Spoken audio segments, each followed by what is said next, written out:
Hello friends, आप सभी लोगों का स्वागत है आपके अपने चैनल स्टडी विद आर्यन पर। देखिए दोस्तों, हम यहाँ पर आपको एनसीईआरटी हिस्ट्री के क्लास 7th के एमसीक्यूज़ कंप्लीट करवा रहे हैं, वो भी हिंदी में। उसी क्रम में आज हमारा अध्याय 9 है, जिसका नाम है क्षेत्रीय संस्कृतियों का निर्माण। क्या है दोस्तों? क्षेत्रीय संस्कृतियों का निर्माण। तो दोस्तों, वीडियो चालू करने से पहले एक रिक्वेस्ट जरूर करेंगे कि फटाफट से चैनल को सब्सक्राइब कर दीजिए। ओके दोस्तों, बिना टाइम वेस्ट करे आगे बढ़ते हैं अपने क्वेश्चंस की तरफ। देखिए दोस्तों, हमारा पहला प्रश्न, क्षेत्रीय संस्कृतियों के संदर्भ में निम्नलिखित कथनों पर विचार कीजिए। भिन्न भिन्न क्षेत्रों के बीच विभाजक सीमाओं के बनाने में समय की भूमिका रही।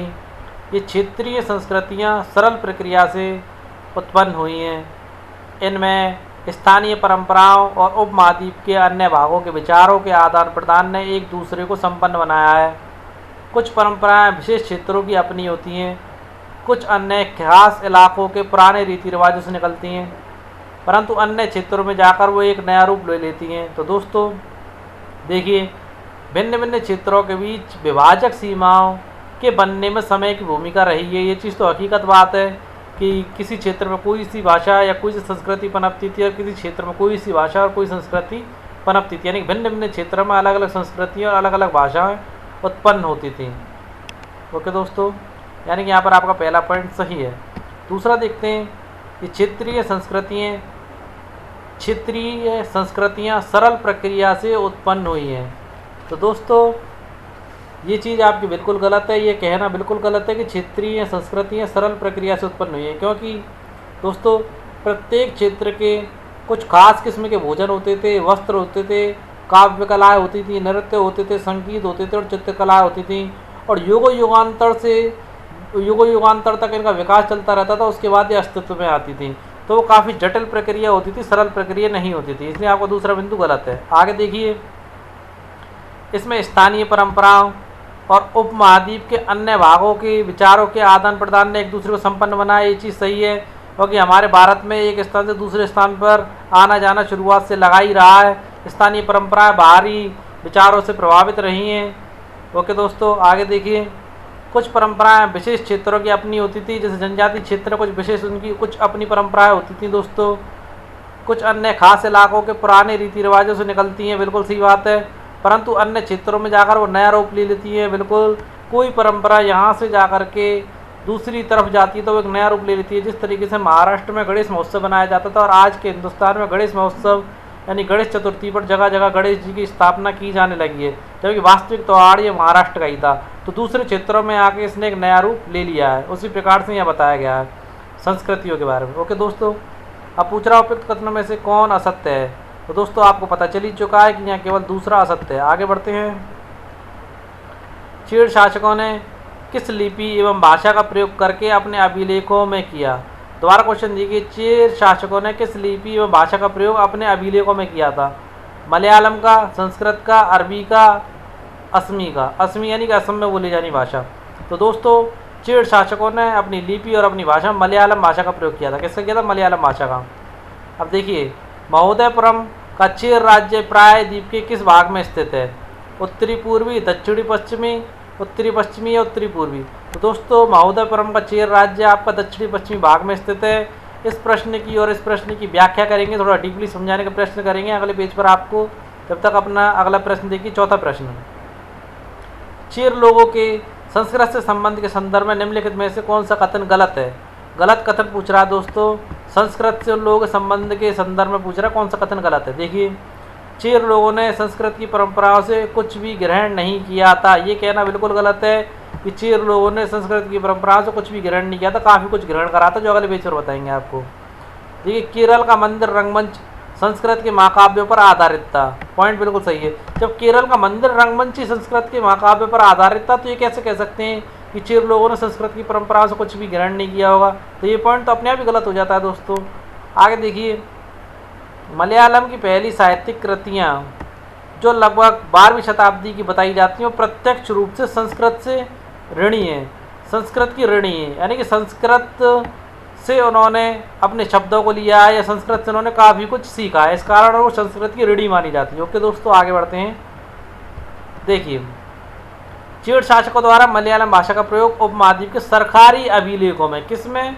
सरकारी अभिलेखों में मलयालम भाषा का प्रयोग किया गया था। ओके दोस्तों, सरकारी अभिलेखों में किसी क्षेत्रीय भाषा के प्रयोग के सबसे पहले उदाहरणों में से एक है। इंपॉर्टेंट प्रश्न है, लगा लेना ढंग से कि क्षेत्रीय भाषा का सबसे पहले सरकारी अभिलेखों में प्रयोग कहाँ किया गया था? तो मलयालम भाषा का प्रयोग किया गया था चीड़ शासकों द्वारा। ओके दोस्तों, इस प्रकार चीड़ शासकों ने मलयालम भाषा का प्रयोग अपने अभिलेखों में किया था। अब देखिए महोदयपुरम से संबंधित चीज़। महोदयपुरम का चेर राज्य दक्षिणी पश्चिमी प्रायद्वीप में स्थित था, जो आज केरल राज्य का हिस्सा है। किस राज्य का हिस्सा है? आज केरल राज्य का हिस्सा है। ओके दोस्तों, केरल राज्य का हिस्सा है। यहाँ चेर वंश को 9वीं शताब्दी में स्थापित किया गया था और ऐसा कहा जाता है कि संभवतः यहाँ मलयालम भाषा बोली जाती थी। ओके फ्रेंड्स, आगे देखते हैं अपना अगला प्रश्न। प्रश्न नंबर 5वां, 14वीं शताब्दी का ग्रंथ लीला तिलकम, इंपॉर्टेंट ग्रंथ है। लीला तिलकम के विषय में निम्नलिखित कथनों पर विचार कीजिए। देखिए दोस्तों, लीला तिलकम व्याकरण और काव्यशास्त्र विषय ग्रंथ है, बिल्कुल। यह ग्रंथ मणि प्रवालम शैली में लिखा गया, बिल्कुल। और देखिए मणि प्रवालम का अर्थ क्या है? हीरा और मूंगा। इसका तात्पर्य है कि दो चीज़ों को मिलाकर के लिखा गया ग्रंथ मणि प्रवालम कहलाता है। मणि प्रवालम शैली कह जाती है दो भाषाओं को मिलाकर लिखी गई शैली। तो देखिए मणि प्रवालम यहाँ दो भाषाओं संस्कृत और क्षेत्रीय भाषा के साथ साथ प्रयोग की ओर संकेत करती है। तो दोस्तों, उपयुक्त कथन में से कौन सा कथन असत्य है? तो दोस्तों आपके सारे ही कथन सही हैं, उपरोक्त कथन सही है, कोई भी असत्य नहीं है। आगे देखते हैं अगला प्रश्न। पुरी उड़ीसा में क्षेत्रीय संस्कृति के विकसित होने का आधार था। देखिए पुरी उड़ीसा में जगन्नाथ जी का मंदिर है और क्षेत्रीय संस्कृति विकसित होने का क्या आधार था? क्षेत्रीय परंपराएं थी या क्षेत्रीय धार्मिक परंपरा थी या क्षेत्रीय सामाजिक परंपरा थी या निम्न में से कोई नहीं? तो दोस्तों पुरी में जो क्षेत्रीय संस्कृति जो विकसित हुई वो क्षेत्रीय धार्मिक परंपरा के अनुसार हुई, क्योंकि मैं शुरुआत से ही जगन्नाथ संप्रदाय था तो जगन्नाथ जी की पूजा करता था। आगे चल के उन्हीं को ही विष्णु जी का रूप मान लिया गया, विष्णु जी मान लिए गए उन्हीं को ही, जो हम आगे प्रश्नों में आपको बताएंगे। देखिए निम्नलिखित कथनों में से कौन सा कथन सत्य है? जगन्नाथ जी की काष्ठ प्रतिमा स्थानीय जनजाति के लोगों द्वारा बनाई जाती है, बिल्कुल सही बात है दोस्तों। जगन्नाथ एक स्थानीय देवता थे जिन्हें आगे चलकर विष्णु का रूप मान लिए गए। दोनों चीज़ हमने अभी आपको बताई हैं, क्योंकि दोस्तों इस बात का साक्ष्य है कि जगन्नाथ जी की काष्ठ की प्रतिमा के जनजाति के लोगों द्वारा बनाई जाती है। और दोस्तों जगन्नाथ जी का शब्द ही क्या होता है? पूरे विश्व का देवता। तो उसी अर्थ में जगन्नाथ जी को विष्णु जी मान लिया गया है वहाँ पर, जबकि वास्तविक रूप में शुरुआत में एक जनजातीय लोगों के देवता हुआ करते थे। ओके दोस्तों, देखिए उपयुक्त कथनों में से कौन सा असत्य है? तो देखिए केवल पहला सही है, दूसरा गलत है। कथन दूसरा सही है, पहला गलत है। कथन पहला और दूसरा दोनों सही हैं। तो तीसरा ऑप्शन में आपको बिल्कुल सही है, कथन पहला और दूसरा आपका दोनों ही सही है। ओके दोस्तों, देखिए जगन्नाथ संप्रदाय जो था आपका वो पूरी उड़ीसा में जगन्नाथ संप्रदाय रहता था। और देखिए जगन्नाथ का शाब्दिक अर्थ भी आपका होता है दुनिया का मालिक, जो विष्णु का पर्यायवाची है। इसीलिए जगन्नाथ को यानी कि जगन्नाथ जी को विष्णु जी मान लिया गया। ओके दोस्तों, जबकि वास्तविकता में वो स्थानीय देवता थे, जिन्हें विष्णु जी का रूप मान लिया गया था बाद में। आगे देखते हैं दोस्तों, जगन्नाथ मंदिर के निर्माण के संदर्भ में निम्नलिखित में से कौन सा कथन सही नहीं है? गलत कथन पूछ रहा दोस्तों। 11वीं शताब्दी में गंगवंश के राजा अनंत वर्मन ने पुरी में पुरुषोत्तम जगन्नाथ के लिए एक मंदिर बनवाने का निश्चय किया था। बात बिल्कुल सही है दोस्तों, मगर जो शताब्दी थी वो आपकी 12वीं शताब्दी थी, ना कि 11वीं, इसलिए ये कथन आपका गलत हो जाता है शताब्दी के अकॉर्डिंग। आगे देखिए 1230 में राजा अनंग भीम तृतीय ने अपना राज्य पुरुषोत्तम जगन्नाथ का प्रतिनियुक्त घोषित करते हुए किया था। दोस्तों ये बात भी सही है। उसी प्रकार आपके मेवाड़ के जो महाराणा अपने आप को शिव जी की प्रतिमा को रख करके उनका दास बन करके शासन संभालते थे। ओके दोस्तों, ऐसे ही कुशवा वंश के शासक श्री राम जी के वंशज हैं, वो श्री राम जी के नाम पर ही राजकाज चलाया करते थे। जयपुर जिनका राजवंश है, राजमाता गायत्री हैं जिसकी आज के टाइम पर भी। देखिए इस मंदिर को तीर्थ स्थल के रूप में महत्व प्राप्त होने से सामाजिक तथा राजनीतिक मामलों में इसकी सत्ता बढ़ गई। बिल्कुल दोस्तों, उड़ीसा को जीतने वाले मुगल, अंग्रेज, मराठे सबने मंदिर पर नियंत्रण स्थापित करने का प्रयास किया। अब दोस्तों क्यों स्थापित करने का प्रयास किया मंदिर पर नियंत्रण? क्योंकि दोस्तों लोगों का मानना था कि जनता जो है उनका शासन आसानी से स्वीकार कर लेगी अगर इस मंदिर पर उनका स्थापत्य शासित हो जाता है। तो देखिए जिससे स्थानीय जनता में उनका शासन स्वीकार हो सके। ओके दोस्तों, यहाँ पर आपका एक ही पॉइंट गलत है, ये वाला, वो भी इसके कारण क्योंकि 11वीं शताब्दी नहीं थी, 12वीं शताब्दी थी। आगे बढ़ते हैं। 18वीं शताब्दी में ब्रिटिश लोग किस क्षेत्र को राजपूताना कहते थे? तो दोस्तों आप ये चीज़ तो जानते ही होंगे कि राजस्थान ही एकमात्र ऐसा प्रदेश है जिस क्षेत्र को ब्रिटिश लोग राजपूताना कहते थे। परंतु दोस्तों ऐसा नहीं है कि सारे राजपूत राजस्थान में ही रहते थे, कुछ और भी प्रांतों में राजपूत रहा करते थे, परंतु मुख्य रूप से जो राजपूत शासक थे वो राजस्थान में ही थे। और यहाँ के जो राजपूत वीरों ने काफ़ी युद्ध किए थे मुगल आक्रांता और बाहरी आक्रमणकारियों से, इसलिए यहीं के क्षेत्र को राजस्थान और राजपूताना कहा गया। कर्नल जेम्स टॉड जो थे उन्होंने तो यहाँ तक कह दिया कि राजस्थान का कोई भी क्षेत्र ऐसा नहीं है जहाँ की भूमि, जहाँ का बाका वीरता की मिसाल बनकर ना आया, और शायद ही कोई ऐसा मार्ग मिले जहाँ वीरों की हड्डियाँ मार की धूल ना बनी हो। इतने तगड़े शब्द राजस्थान के लिए कर्नल जेम्स टॉड ने इस्तेमाल किए थे। देखिए राजस्थान के संबंध में 4 अडवाट लोग कौन हैं? योद्धा, कृषक, कहानी, काव्य और गीत गाने वाले, शिल्पकार। तो दोस्तों 4 अडवाट लोग राजस्थान में जो हुआ करते थे वो राजा महाराजाओं की कहानियाँ, काव्य और उनके गीत गाया करते थे। ओके दोस्तों, राजपूत स्त्रियों के संदर्भ में निम्नलिखित में से कौन सा कथन सही नहीं है? गलत कथन पूछ रहा है दोस्तों। वो कभी कभी वो झगड़ों के कारण के रूप में विद्यमान है जब पुरुष स्त्रियों को जीतने के लिए उनकी रक्षा के लिए आपस में लड़ते थे। ठीक है दोस्तों, आपस में रक्षा कर लिए तो पद्मावत मूवी आपने देखी होगी, यहाँ अलाउद्दीन खिलजी गलत नियत से आक्रमण करता तो आपस में लड़ते भी थे शासक। और देखिए झगड़े के कारण के रूप में विद्यमान इसलिए हैं क्योंकि मेवाड़ के महाराणा भीम सिंह की पुत्री के पीछे जयपुर और आपके जोधपुर वाले आपस में लड़ पड़े थे। आखिर में भीम सिंह की पुत्री को जहर ही देना पड़ा था। जब आप मारवाड़ या मेवाड़ का इतिहास पढ़ेंगे, जब इस विषय को हम डीपली पढ़ाएंगे आप लोगों को, तो देखिए झगड़े का कारण भी हो गई। और देखिए स्त्रियाँ अपने शूरवीर पतियों का जीवन मरण दोनों में अनुसरण करती थी। बिल्कुल सही बात है दोस्तों, जीवन और मरण दोनों में अनुसरण करती थी। अगर पुरुष केसरिया धारण कर लेते थे, केसरी यानी कि केसरिया पगड़ी धारण करके जाते थे, उसका तात्पर्य रहता है कि युद्ध वीरगति को ही प्राप्त होंगे, पीठ दिखा करके नहीं लौटेंगे। तो जो राजपूताना की जो औरतें होती थी वो अनुष्ठान करती थी, जौहर अनुष्ठान करती थी, यानी कि आग जला लिए करती थी और उसमें कूद जाती थी। अपने अस्तित्व यानी कि अपने आप को किसी को हाथ तक लगाने नहीं देती थी, अपनी अस्मिता को बचाए रखती थी और देह संस्कार कर अपने पति के साथ ही सती हो जाया करती थी। सती प्रथा का प्रचलन राजपूत स्त्रियों में नहीं था। नहीं दोस्तों, सती प्रथा का चलन जो था राजपूत स्त्रियों में ही सबसे ज़्यादा था। पद्मावत को देख सकते हैं, पद्मावती जो रानी थी उनको देख सकते हैं। रणथंभौर में भी हमीरदेव चौहान के समय में भी उनकी रानी ने और उनकी पुत्री ने भी जौहर करा था। कहीं पर जल जौहर भी किए गए, कहीं पर आपके अग्निकांड वाले जौहर भी किए गए, जो मूवी में आपको दिखाया गया। आगे देखते हैं, निम्न में से कौन सी नृत्य शैली उत्तर भारत से जुड़ी हुई है? कुचिपुड़ी, कथक, भरतनाट्यम, मोहिनीअट्टम। तो दोस्तों कथक जो है आपके उत्तर भारत से जुड़ी हुई है। आगे देखिए, कथक नृत्य शैली से संबंधित निम्नलिखित कथनों पर विचार कीजिए। देखिए कथक मूल रूप से उत्तर भारत के मंदिरों में कथा सुनाने वाली एक जाति थी। दोस्तों इस पॉइंट को रट लीजिए, वास्तविकता कथक की यही है। कथक मूल रूप से उत्तर भारत के मंदिरों में कथा सुनाने वाली एक जाति हुआ करती थी। ओके दोस्तों, फैक्ट की बात है जो एनसीईआरटी की बुक में बिल्कुल सटीक दी गई है। अब देखिए इसके जो कथाकार होते थे, जो कथा गाते थे, वो अपने हाव भाव से तथा संगीत से अपने कथावाचन को अलंकृत करते थे। यानी कोई भी कथा या गीत गाते थे तो दोस्तों उसमें इनकी आंखें भी चलती थी, पैर भी चलते थे, अंग भी चलते थे, उसको पूरे तरीके से प्रदर्शित करने का प्रयास किया जाता था अपने हाव भावों से। ओके दोस्तों, अब देखिए भक्ति आंदोलन के प्रसार के साथ कथक एक विशिष्ट नृत्य शैली का रूप ग्रहण करने लगी थी। बिल्कुल सही बात है, भक्ति आंदोलन के साथ ही एक विशिष्ट नृत्य शैली का रूप ग्रहण करने लगी थी। रासलीला जो राधा कृष्ण की होती है आप लोग सभी जानते हैं, तो राधा कृष्ण से संबंधित है। रासलीला जो राधा कृष्ण से संबंधित है कि प्रस्तुतिकरण में कथक कलाकार के मूल हाव भाव भी जुड़े होते थे। बिल्कुल सही बात है आपकी। तो दोस्तों यहाँ पर आपके सारे ऑप्शन सही हैं। आगे देखिए दोस्तों, कथक की प्रस्तुति के लिए आवश्यक तत्वों में से निम्नलिखित में से एक तत्व नहीं है। क्लिष्ट एवं द्रुत पथ संचालन। क्लिष्ट यानी कठिन और द्रुत यानी हाथ पैरों का संचालन तो आवश्यक होता ही है।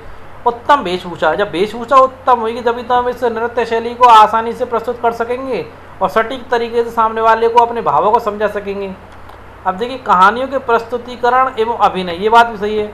अरे शिथिलता, शिथिलता कैसे हो सकती है दोस्तों? उसके अंदर तो एक्टिवनेस चाहिए, शिथिलता तो हो ही नहीं सकती है। यानी आपका चौथा पॉइंट गलत है। अगला देखिए, कथक नृत्य में से किन परंपराओं अर्थात घरानों में मुख्य रूप से फला फूला? कथक निम्न में से किन परंपराओं अर्थात घरानों में मुख्य रूप से फला फूला?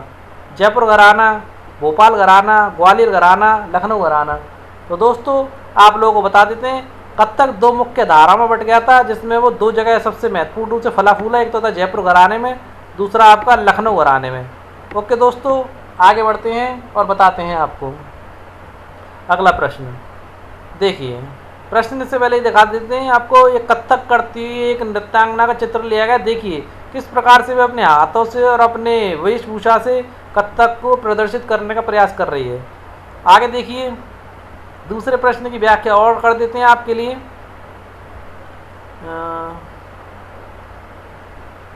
देखिए, मुगल शासकों और उनके अभिजात के शासकों में कत्थक राज दरबार में प्रस्तुत किया जाता था। यानी मुगल शासकों और उनके उस टाइम के समकालीन जो शासक थे या उनके नीचे के शासक थे जिन्होंने मुगलों की अधीनता स्वीकार कर ली थी, उन शासकों के दरबारों में कत्थक को प्रस्तुत किया जाता था। देखिए, कत्थक आगे चलकर दो परंपराओं में घराना फला फूला, एक तो था जयपुर घराना, दूसरा आपका लखनऊ घराना। ये दोनों के विषय में हम आपको बता ही चुके हैं। अब देखिए, अवध के नवाब वाजिद अली शाह के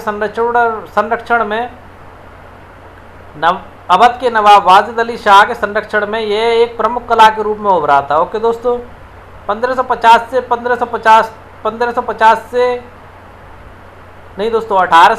1875 तक यह आज के पंजाब, हरियाणा, जम्मू कश्मीर, बिहार, मध्य प्रदेश जैसे इलाकों में भी पक्के तौर पर स्थापित हो गया था।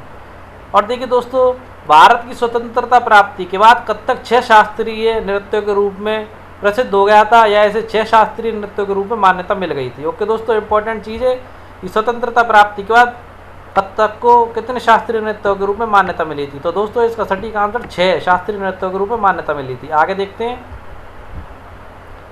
निम्न में से कौन सा शास्त्रीय नृत्य रूप नहीं है। ओके दोस्तों, पहला भरतनाट्यम, दूसरा कथकली, ओडिसी कुचिपुड़ी, मणिपुरी कत्थक, घूमर कालबेलियाई। तो दोस्तों, घूमर और कालबेलियाई राजस्थान के नृत्य हैं, जबकि बाकी के सारे शास्त्रीय नृत्य हैं आपके। इनके क्षेत्र और जान लीजिए दोस्तों। जो आपका भरतनाट्यम है वो तमिलनाडु में, तमिलनाडु का प्रसिद्ध है, और कथकली आपके केरल की है, और ओडिसी आपके उड़ीसा का, कुचिपुड़ी आपके आंध्र प्रदेश का, और मणिपुरी आपके मणिपुरी यानी कि मणिपुरी का ही है, मणिपुर का है, मणिपुरी यानी कि मणिपुर का। ओके दोस्तों, सबके क्षेत्र भी हमने आपको बता दिए हैं। आगे चलते हैं। ये देखिए दोस्तों, लघु चित्र के संदर्भ में दिए गए निम्नलिखित कथनों में से कौन सा कथन सत्य है। लघु चित्र छोटे आकार के चित्र होते हैं जिन्हें आमतौर पर जल रंगों से कपड़े या कागज पर चित्रित किया जाता है। बिल्कुल साफ एक पोर्ट्रेट की तरह होता है लघु चित्र, जिस पर जल रंगों से यानी पानी वाले रंगों से या कपड़े से कपड़े को मोड़ करके गुड़ी गुड़ी बना करके या कागज पर चित्रित किया जाता है। ओके दोस्तों, अगला पॉइंट है, प्राचीनतम लघु चित्र ताड़पत्रों अथवा लकड़ी की तख्तियों पर चित्रित किए जाते थे। दोनों ही पॉइंट आपके सही है दोस्तों। कथनों में से कौन सा सत्य है, तो दोनों ही कथन आपके सत्य हैं। अगला देखिए, मुगल साम्राज्य के पतन से चित्रकार एवं चित्रकला पर क्या प्रभाव पड़ा। देखिए दोस्तों, मुगल दरबार में ही स्थित रहे और वहीं चित्रकारी करते रहे मुगल साम्राज्य के पतन होने के बाद भी। तो दोस्तों, ये पॉइंट तो आपका गलत है, वहाँ स्थित नहीं रहे थे वो लोग, वहाँ से निकल गए थे, क्योंकि समतली क्षेत्रों में नादिर शाह का आक्रमण हो रहा था तो पहाड़ी क्षेत्रों में चले गए थे और वहीं इन्होंने आश्रय लिया था। दूसरा देखिए, मुगल उदाहरणों का अनुसरण करते हुए शासकों तथा उनके दरबारों के दृश्य चित्रित किए जाने लगे थे। ये पॉइंट आपका बिल्कुल सही है। आगे बढ़ते हैं। देखिए दोस्तों, लघु चित्रों में सर्वाधिक सुंदर चित्र जो पश्चिम भारत में जैन ग्रंथों को सचित्र बनाने के लिए प्रयोग में लिए गए थे। देखिए, मुगल बादशाहों ने अत्यंत कुशल चित्रकारों को संरक्षण प्रदान किया था, जो प्राथमिक रूप से इतिहास और काव्य की पांडुलिपियाँ चित्रित करते थे। आप इस चित्र को ही देख लीजिए, यहाँ पर बादशाह अकबर बैठा हुआ है, यहाँ पर आपके हाथी हैं और शिकार करने गए हुए थे। शिकार के दौरान आराम करते हुए मुगल अकबर का चित्र बनाया गया है। ओके दोस्तों, अब आगे देखिए, मुगल साम्राज्य के पतन के कारण चित्रकार मुगल दरबार छोड़कर नए उभरने वाले क्षेत्रीय राजाओं के दरबार में चले गए जो पहाड़ी क्षेत्रों में थे। ओके दोस्तों, मुगलों की कलात्मक रुचियों ने दक्षिण के क्षेत्रीय दरबारों और राजस्थान के राजपूती दरबारों को प्रभावित किया था। इसी में से ही आपके किशनगढ़ के राजपूत भी थे, जहाँ आपकी ये चित्रकारी फली फूली थी काफ़ी। आगे देखिए दोस्तों, चित्रकला की बसोली शैली का विकास किस जगह पर हुआ था। राजस्थान, गुजरात, हिमाचल प्रदेश, उत्तराखंड। तो दोस्तों, चित्रकला की बसोली शैली का जो विकास आपका हुआ था वो हिमाचल प्रदेश में हुआ था। ओके, इसकी व्याख्या करेंगे, हिमाचल प्रदेश में किस जगह हुआ था वो बताएंगे आपको। देखिए, बसोली शैली में सबसे लोकप्रिय चित्रित पुस्तक है भानुदत्त की रसमंजरी, मोनालिसा का चित्र, किशनगढ़ की बनी ठनी, या निम्नलिखित में से कोई नहीं। तो दोस्तों, बसोली शैली में सबसे लोकप्रिय चित्रित पुस्तक आपकी भानुमती की रसमंजरी है। ओके, देखिए, कांगड़ा शैली के संदर्भ में निम्नलिखित में से कौन सा कथन गलत है। देखिए, 1793 में नादिर शाह द्वारा दिल्ली विजय के परिणाम स्वरूप मुगल कलाकार मैदानी इलाकों को छोड़कर पहाड़ी इलाकों में चले गए और वहाँ उन्हें जातीय आश्रयदाता मिलने के कारण कांगड़ा शैली विकसित हुई। ये चीज़ हम आपको बता चुके हैं। इन्होंने लघु चित्रकारी में नई जान डाल दी। इनकी प्रेरणा का स्रोत वहाँ का वैष्णव संप्रदाय या वैष्णव परंपराएं थी। ओके दोस्तों, ठंडे नीले गहरे हरे रंगों सहित कोमल रंगों का प्रयोग और विषयों का कलात्मक निरूपण इस शैली के अंतर्गत नहीं आता था। ये बात गलत है दोस्तों, क्योंकि ठंडे नीले और गहरे हरे रंगों तथा कोमल रंगों का प्रयोग और विषयों का कलात्मक निरूपण आपकी कांगड़ा शैली के अंतर्गत ही आता था। आगे बढ़ते हैं। देखिए, 17वीं शताब्दी के बाद वाले वर्षों में हिमाचल प्रदेश के इर्द गिर्द हिमालय की तलहटी के क्षेत्र में लघु चित्रकला एक साहसपूर्ण एवं भावप्रवण शैली का विकास हो गया, जिसे बासोली शैली कहा गया। ओके दोस्तों, अब बंगाली भाषा का उद्भव किस भाषा से हुआ था। फारसी, संस्कृत, हाड़ौती जनजातीय भाषाओं से। दोस्तों, बंगाली भाषा का उद्भव आपका संस्कृत से हुआ था। इसके संबंध में आपको कुछ चीज़ और बता देते हैं दोस्तों। बंगाल के लोग संस्कृत से उपजी हुई भाषाएं नहीं बोलते थे शुरुआत में, पर देखिए दोस्तों, संस्कृत से उपजी हुई नहीं बोलते थे, मगर मूलतः संस्कृत से संबंधित भाषाएं बोलते थे। ओके दोस्तों, देखिए, जैसे हिंदी या क्षेत्रीय भाषा, बल्कि 3-4 हिंदी या क्षेत्रीय भाषा ऐसी भाषाएं नहीं बोलते थे। मतलब दोबारा समझिए, बंगाल के लोग संस्कृत से उपजी हुई भाषाएं नहीं बोलते थे। संस्कृत से हिंदी उपजी है और अन्य क्षेत्रीय भाषा उपजी है, वो लोग नहीं, वो चीज़ नहीं बोलते थे, जबकि संस्कृत की वास्तविक मूल रूपेण भाषा थी, वो बोलते थे। अब देखिए कैसे समझिए। देखिए, 4वीं और 3री शताब्दी में बंगाल और मगध के बीच वाणिज्यिक संबंध यानी व्यापारिक संबंध होने लगे थे, जिससे संस्कृत का प्रभाव वहाँ पर बढ़ता चला गया बंगाल में। दूसरा देखिए, गुप्त वंशीय शासकों ने वहाँ पर ब्राह्मणों को बसाना प्रारंभ कर दिया, जिससे संस्कृत का प्रभाव बढ़ता चला गया। अब देखिए, अकबर के शासन काल में भी जो राजकाज की भाषा तो आपकी फारसी थी, पर बंगाली एक क्षेत्रीय भाषा के रूप में विकसित हो रही थी। कहाँ पर? बंगाल में। अब देखिए, बंगाली का उदय संस्कृत से ही हुआ माना जाता है, परंतु ये अपने विकास क्रम की अनेक अवस्थाओं से गुजरी थी। ओके दोस्तों, समझ गए होंगे आप क्या कहना चाह रहे थे। मतलब यद्यपि बंगाली का उदय संस्कृत से ही हुआ, परंतु यह अपने विकास क्रम की अनेक अवस्थाओं से गुजरी थी। किन किन अवस्थाओं से गुजरी थी वो हम आपको बता ही चुके हैं। आगे बताते हैं अगला प्रश्न। मंगल काव्य किस क्षेत्र से जुड़ी साहित्यिक कृति है? तो दोस्तों, मंगल काव्य साहित्य यानी बंगाल से जुड़ी एक साहित्यिक कृति है, क्योंकि देखिए आपकी जो बंगाली साहित्य है वो 2 भागों में बटा हुआ था। उन्हीं में से पहली श्रेणी थी वो मंगल काव्य के अंतर्गत आती थी। इसे बताएंगे भी आपको। देखिए, बंगाली साहित्य के संदर्भ में निम्नलिखित कथनों में से कौन सा कथन गलत है? बंगाली के प्रारंभिक साहित्य को 2 भागों में बांटा जा सकता है। एक श्रेणी संस्कृत से बिल्कुल अलग है, दूसरी संस्कृत की श्रेणी है। तो दोस्तों, ये पॉइंट आपका गलत है। जो पहली श्रेणी है ना वो संस्कृत की श्रेणी है और दूसरी उससे बिल्कुल अलग है। देखिए, दूसरी श्रेणी की कृतियाँ मौखिक रूप से कहीं सुनी जाती थी, बिल्कुल सही बात है, क्योंकि पहली श्रेणी की तो संस्कृत में थी, दूसरी श्रेणी की कृति मौखिक रूप से कहीं सुनी जाती थी, इसलिए उनका कला निर्माण सही नहीं किया गया। वे खास तौर से बंगाल में लोकप्रिय थी, जहाँ ब्राह्मणों का प्रभाव अपेक्षाकृत कम था। जब ब्राह्मणों का प्रभाव अपेक्षाकृत कम था तो दोस्तों संस्कृत का प्रभाव भी अपेक्षाकृत कम ही होगा। ओके दोस्तों, यानी कि यहाँ पर पहला कथन गलत है और दूसरा सही है। अब देखिए, इसके विषय में और चीज़ बता देते हैं। बंगाली साहित्य की एक श्रेणी संस्कृत की ऋणी है, यानी संस्कृत का अपने ऊपर ऋण मानती है वो, और दूसरी स्वतंत्र है। देखिए, पहली में आपके संस्कृत महाकाव्यों के अनुवाद हुए, जिन्हें बंगाल का महाकाव्य और भक्ति साहित्य आते हैं। और देखिए, जैसे गौड़ीय वैष्णव आंदोलन के नेता श्री चैतन्य देव की जीवनियाँ भी इसके अंतर्गत आती है, पहली श्रेणी के अंतर्गत। ओके दोस्तों, और दूसरी में आपकी आती, दूसरी श्रेणी में मैनावती, गोपीचंद्र के गीत, धर्म ठाकुर की पूजा से संबंधित कहानियाँ आती है, परी कथाएँ आती है, लोक कथाएँ आती हैं, गाथा गीत आते हैं दोस्तों। और देखिए, मांगलिक काव्य क्या था? मांगलिक काव्य मतलब कि मंगल मंगल उत्सव पर जो कार्य किए जाते हैं, नहीं शुभ शुभ घड़ियों में जो कार्य किए जाते थे और स्थानीय देवी देवताओं से संबंधित कार्य किए जाते थे वो आपके मंगल काव्य कहलाते थे। ओके दोस्तों, आगे बढ़ते हैं। प्रश्न नंबर 24वां, बंगाल पर नियंत्रण के बाद मुगलों ने वहाँ अपनी राजधानी किसे बनाया? पूर्वी डेल्टा के केंद्रीय भाग में स्थित ढाका को, पश्चिमी डेल्टा में स्थित ढाका को, आगरा को, दिल्ली को। तो दोस्तों आपका पहला ऑप्शन सही है, केंद्रीय डेल्टा, पूर्वी डेल्टा के केंद्रीय भाग में स्थित ढाका को उन्होंने राजधानी बनाया। कहाँ की? बंगाल पर नियंत्रण के बाद। ओके दोस्तों, आगे बढ़ते हैं। देखिए 16वीं शताब्दी में बंगाल में पीर के संबंध में निम्नलिखित कथनों पर विचार कीजिए। अब देखिए पीर कौन होते थे? बाहर से आकर बसने वाले लोगों को सुख सुविधाएं प्रदान करते थे और आश्वासन देते थे कि आपको कोई परेशानी नहीं होगी। जो ऐसे नेता होते थे वही पीर माने गए। तो दोस्तों ये बात बिल्कुल सही है।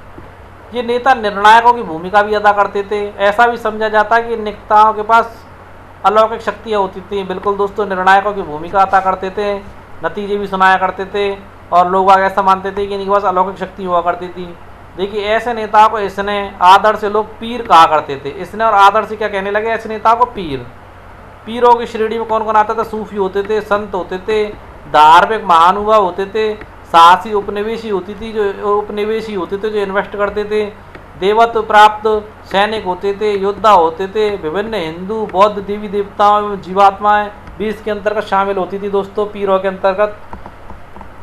अब देखिए पीरों की पूजा पद्धतियाँ लोकप्रिय हो गई और उनके मज़ार, क्या चीज़? मज़ार या मज़ार हैं, उनकी मज़ार बंगाल में सर्वत्र पाई जाती हैं। दोस्तों आजकल इस पीर शब्द को मुस्लिम समुदाय से जोड़कर देखा जाता है, जबकि वास्तविकता में आप देख पा रहे होंगे विभिन्न हिंदू बौद्ध देवी देवताओं और जीवात्माएं भी पीरों के अंतर्गत शामिल हुआ करती थी।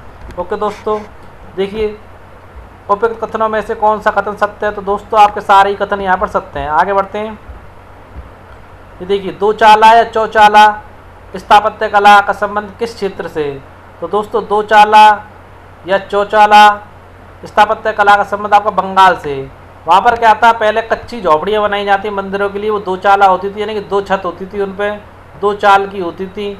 और फिर चौचाला यानी कि चार चाल की जो झोपड़ियाँ बनाई जाती थी, छत बनाई जाती थी मंदिरों के लिए। पहले कच्ची बनाई जाती थी, बाद में पक्की बनाई जाने लगी। उसके संबंध में कहा गया दो चाला या चौचाला।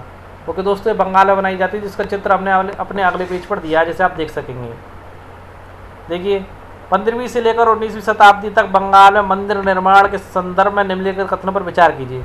तो दोस्तों पहले तो जान लीजिए बंगाल में मंदिर निर्माण का सिलसिला 15वीं शताब्दी में प्रारंभ हुआ और 19वीं शताब्दी में अंत तक पहुँच गया था अपने पे। देखिए यहाँ क्या होता था दोस्तों, यहाँ साधारण ईंटों, मिट्टी, गारे से अनेक मंदिर निम्न सामाजिक समूहों जैसे कालू यानी कि तेलियों द्वारा, कंसारी यानी कि घंटा धातु के कारीगरों के द्वारा या उनके समर्थन से बनाए गए थे। ओके दोस्तों, यानी उस टाइम पर वर्ग जो था गरीब था, तो ऐसे ही कच्ची ईंटों से मिट्टी गारे से मंदिरों का निर्माण किया गया था।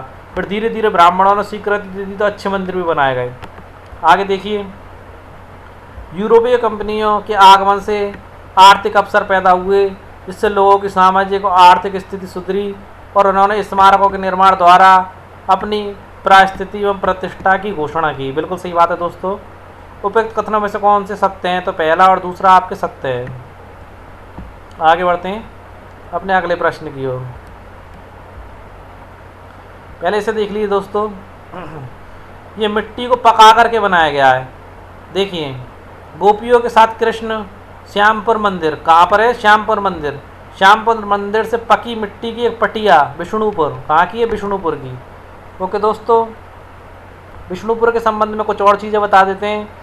कुछ मंदिरों में, विशेष रूप से पश्चिमी बंगाल के बांकुरा जिले में विष्णुपुर के मंदिरों में ऐसी सजावटें अत्यंत उत्कृष्ट कोटि तक पहुंच चुकी थी। अब देखिए समझ गए होंगे कहाँ स्थित है आपका विष्णुपुर। विष्णुपुर आपका पश्चिम बंगाल में स्थित है, पश्चिम बंगाल के बांकुरा जिले में। यह अत्यंत उत्कृष्ट कोटि तक पहुंच चुकी थी ऐसी सजावट है। ओके दोस्तों, ये देखिए हमने दो चाला और चौचाला बताए थे, ये तो दो चाला है। देखिए दो चाला कैसे, इसका एंड यहाँ, तो इसकी यहाँ इसका एंड हो रहा है, गोल घुमी हुई चीज़ है। एक चाल तो इसकी यहाँ से यहाँ करके यहाँ बन रही है, तो दो चाल हो रही, यानी एक ये रही और दूसरी ये रही। ये चौचाला है, यानी 1 2 3 और एक इसके पीछे की साइड है, चौचाला मंदिर है ये। ओके दोस्तों, धीरे धीरे पंडितों की मान्यता या पंडितों से परमिशन लेकर मंदिरों का पक्का स्वरूप इससे लेकर के इसमें रूपांतरित हो गया था। आगे बढ़ते हैं। यहाँ देखिए, ब्राह्मणों द्वारा मछली खाने के विषय में निम्नलिखित कथनों पर विचार कीजिए। दोस्तों महत्वपूर्ण बात, और हम नहीं कह रहे, आपकी एनसीईआरटी की बुक कह रही है कि देखिए दोस्तों, इंपॉर्टेंट चीज़ डायरेक्ट ही बता देते हैं। बृहद धर्म पुराण में स्थानीय ब्राह्मणों को कुछ खास किस्म की मछली खाने की अनुमति दी गई थी। ओके दोस्तों, और देखिए, ब्राह्मण धर्म के विशेषज्ञों ने बंगाली ब्राह्मणों के लिए मछली खाने के लिए कुछ ढील दे दी। बंगाल में मंदिरों और बौद्ध विहारों की दीवारों पर मछलियों को साफ करते हुए और टोकरियों में भरकर बाजार ले जाते हुए दिखाया गया है। आपके सारे पॉइंट बिल्कुल सत्य हैं दोस्तों, जिसका चित्र हमने अपने पीछे भी लगाया। प्रश्न के अकॉर्डिंग तो आपके उपरोक्त तीनों विकल्प सही हैं। मगर थोड़ा इंपॉर्टेंट चीज़ बताना चाहते हैं दोस्तों, ये खाद्यान्न यानी खाने पीने का जो चक्र चला है, ये आपके क्षेत्र विशेष के हिसाब से चला है। जैसे कि देखिए, बंगाली क्षेत्र में आपके उस जगह पर खाद्यान्न उत्पन्न नहीं होते थे। वहाँ पर जल होता था, मछली होती थी और चावल होते थे। तो दोस्तों, जीने के लिए आवश्यक है, आपको खाने ही पड़ेंगे, मछली भी खाने पड़ेंगे और चावल भी खाने पड़ेंगे। तो इसका धर्म से कोई ताल्लुक नहीं था, मगर ब्राह्मणों ने इसका धर्म से ताल्लुक बना दिया और फिर अपने अकॉर्डिंग ही उन्होंने धर्म को मरोड़ के और कुछ मछलियों को खाना धर्म के अनुसार बता दिया। यानी कि आवश्यकता पड़ी तो मांसाहार भी उन्होंने अपना लिया और आवश्यकता नहीं पड़ी तो मांसाहार के विरोधी बन गए। जबकि वास्तविकता में ये स्थानीय और भूगोल के ऊपर डिपेंड करता था। जहाँ जैसी भूगोल थी, जलवायु, तो उसके अकॉर्डिंग खाद्यान्न इंसान को ग्रहण करने पड़े। ये सारी चीज़ें आपकी एनसीईआरटी की बुक में निहित हैं। अपनी तरफ से हम आपको कुछ भी नहीं बता रहे। देखिए, इससे ज़्यादा और उदाहरण क्या बताएं कि जो मंदिरों पर जो चित्र बने हुए हैं, उसे मछली को काटते हुए साफ करते हुए दिखाया गया है। देखिए दोस्तों, पीछे दिखा देते हैं आपको। ये देखिए, ये एक महिला है, मछली को काट रही है। ये काटने की वो छुरी है, ये मंदिर में लगा गया है। देखिए कहाँ के में लगाया गया है। घरेलू उपयोग के लिए मछली तैयार करते हुए विशालक्ष्मी मंदिर से पकी मिट्टी का एक फलक आराम बाग के मंदिर से लिया गया है, जो विशालक्ष्मी के मंदिर से। ओके दोस्तों, तो इस भ्रांति को दूर कर दीजिए कि मांसाहार मुस्लिम खाते हैं या ईसाई खाते हैं। उस टाइम पर जैसी जैसी जलवायु थी, जैसे जैसे भौगोलिक क्षेत्र थे, उस अकॉर्डिंग व्यक्ति को वही अन्न ग्रहण करना पड़ा था। ओके दोस्तों, इसका मांसाहार का या शाकाहार का किसी के धर्म से कोई लेना देना नहीं है। अगर आप डीपली पढ़ेंगे तो आपको ये चीज़ें ज्ञात होंगी। आगे बढ़ते हैं दोस्तों। देखिए दोस्तों, अन्यंत्र वाला भाग। 18वीं शताब्दी के अंत तक यूरोप के लोग स्वयं को एक साम्राज्य जैसे ऑस्ट्रेलिया हंगरी साम्राज्य की प्रजा या किसी चर्च जैसे यूनानी रूढ़िवादी चर्च के सदस्य मानते थे। ओके दोस्तों, परंतु 18वीं शताब्दी के अंतिम दशकों में लोग स्वयं को एक ऐसे समुदाय के सदस्य के रूप में पहचानने लगे जो एक भाषा जैसी फ्रेंच या जर्मन बोलते थे। यानी कि 18वीं शताब्दी में लोग अपने आप को एक भाषी लोगों के रूप में पहचानने लगे जो फ्रेंच या जर्मन बोलते थे। उससे पहले लोग अपने आप को सदस्य मानते थे, काफ़ी जो साम्राज्य का सदस्य मानते थे खाली। ओके दोस्तों, प्रारंभिक 19वीं शताब्दी में रोमानिया में विद्यालयी पाठ्य पुस्तकें ग्रीक के स्थान पर रोमनियन में लिखी जाती थी, यानी रोमन भाषा में लिखी जाती थी। देखिए, हंगरी में लैटिन के स्थान पर हंगेरियन को राजभाषा के रूप में अपनाया गया। क्या कौन सी भाषा को अपनाया गया? हंगरी में लैटिन भाषा के स्थान पर हंगेरियन को अपनाया गया। तो दोस्तों, 19वीं सदी के अंतिम दशकों में इटली और जर्मनी के एकीकरण के लिए बहुत से आंदोलन हुए, जिससे इस भावना को और अधिक बल मिला था। तो दोस्तों, आज की हमारी वीडियो आपको कैसी लगी कमेंट बॉक्स में आवश्यक रूप से बताएं। चैनल को सब्सक्राइब करना ना भूलें दोस्तों। कल इस अध्याय की लास्ट वीडियो आपको मिल जाएगी। एनसीईआरटी हिस्ट्री क्लास 7th का 10वां अध्याय आपको कल मिल जाएगा। उसके साथ ही आपकी NCERT history class 7th complete हो जाएगी और जल्दी हम NCERT history class 7th start करेंगे। ओके दोस्तों, कल फिर मिलते हैं अपनी एक नई वीडियो के साथ। जय हिंद दोस्तों।